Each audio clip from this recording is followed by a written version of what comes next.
Head lines आपने जानी, bulletin का बाकायदा आगाज करेंगे। सबसे पहले आपको बताते चले कि मुल्क भर में गैर एलानिया लोड शेडिंग ने अवाम का जीना मुहाल कर दिया।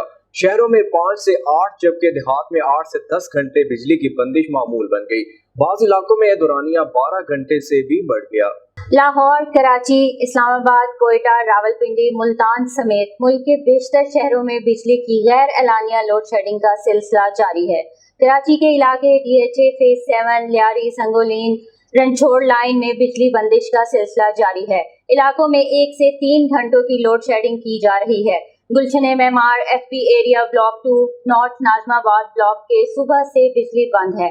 शिकायत करने पर बिजली बंदिश मुकामी फॉल्ट का नतीजा बताए जा रहे हैं। सार्फिन का कहना है कि बार बार शिकायत के बावजूद बिजली बहाल नहीं की जा रही। सारी रात बगैर बिजली के जागते हुए गुजरी है। जबकि Azizabad block 8 new Karachi Sarjani town में भी शहरियों को बिजली बंदिश का सामना है। गवर्नर सिंध, वजीर तवानाई और अब नेपटा ने भी नोटिस लिया, लेकिन के इलेक्ट्रिक की जानिब से कराची में गैर एलानिया लोड शेडिंग से शहरियों को अब तक रिलीफ न मिल सका।